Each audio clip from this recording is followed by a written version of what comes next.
कुमार सिंह।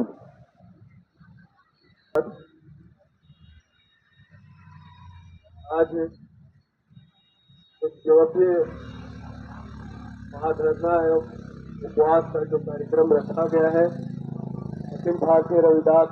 भवन निर्माण मंच एवं अम्बेडकर रक्त महापंचायत के संयुक्त तत्वाधान में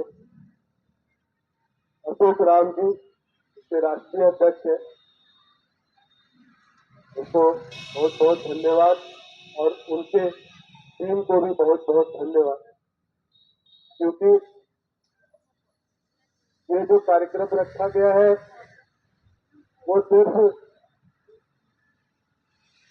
गुरु रविदास जी के लिए ही नहीं रखा।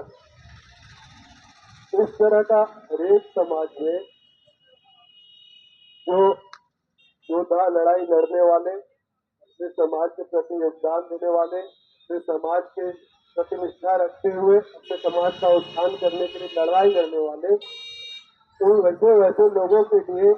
इतिहास में उनको याद रखा जाए, आने वाली पीढ़ी उन्हें ना भूले, उसके लिए ये जो कार्यक्रम का मांग उन्होंने 5 सूत्री रखा है। सबसे पहले तो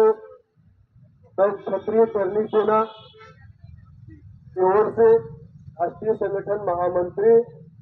एवं बिहार के कार्यकारी प्रदेश अध्यक्ष होने के नाते भाई अशोक राम जी को समर्थन देता हूँ। इनका जो मांग है, संत शिरोमणि गुरु रविदास जी महाराज की जयंती को राष्ट्रीय समारोह घोषित कराना, यह बहुत ही उचित मांग है, क्योंकि यह मांग जो है इतिहास को जिंदा रखने के लिए है, जो हमारे समाज के, किसी भी समाज के, हर समाज के व्यक्ति को यह बात याद होनी चाहिए कि किसी भी समाज के जो भी उत्थान करता है, समाज के लिए लड़ाई लड़े हैं, कम से कम इतिहास में उन्हें आने वाली पीढ़ियां भी याद रहे। प्रशांत किशोर जी क्या बोल रहे हैं, 12 से वो अपना पॉलिटिकल बयान दे रहे हैं, निश्चित रूप से वो अपना देंगे कि कौन चला रहे हैं नहीं चला रहे हैं, वो तो सही बता रहे हैं, अपना जो बता रहे हैं वो आग्रह देना चाहिए। इस पर बात हम लोग फिर बोले, आज धरना पर उपवास में बैठे हुए, इस पर हम लोग पॉलिटिकल बात फिर कभी अब जवाब हम लोग देंगे। सर ये बात बताइए कि रविदास लोग यहाँ बैठे हुए हैं, ये बैठने का क्या लग रहा है कि 2025 के लिए आप लोग प्लान करके आए हैं क्या नीतीश जी के? देखिए, सबसे पहला आपका क्वेश्चन है कि रविदास समाज ही नहीं बैठे हैं, इसमें तूरी समाज के राष्ट्रीय अध्यक्ष भी बैठे हैं, भंगी समाज करके भी प्रदेश अध्यक्ष भी बैठे हुए हैं, अति पिछड़ा के बैठे हुए, स्वर्ण के समाज के बैठे हुए, सारे समाज के लोग बैठे हुए हैं। ऐसे नहीं कि रविदास समाज का ही ले बैठे हैं। तो ये सारे समाज, सारे संगठन को समर्थन के साथ हम लोग संतों को सम्मान देने के लिए आज उपवास पर हम लोग बैठे हैं। सर, ये जो उपवास में आप लोग 20-25 आदमी बैठे हैं, क्या लगता है 20-25 आदमी मिलकर सरकार उखाड़िएगा?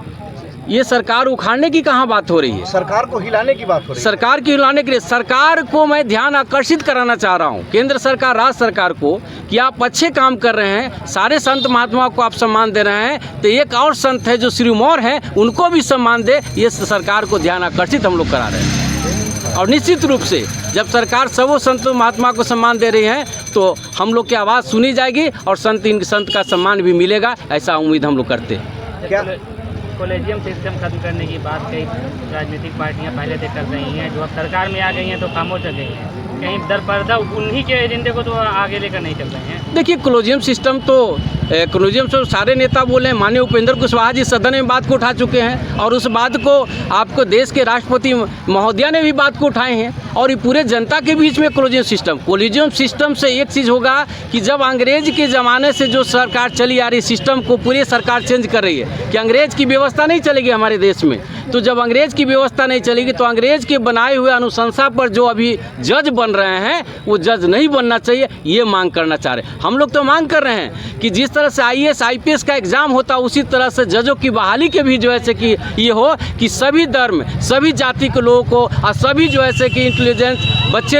बच्चियों को मौका मिले और देश में जज बनने का काम करे। नहीं तो आज के डेट में वही 300 परिवार है लमसम जो कि जज के बेटा, जज के पोता बनते आ रहे हैं। तो इसके लिए हम लोग बैठे हैं कि ये भी सिस्टम खत्म होनी चाहिए।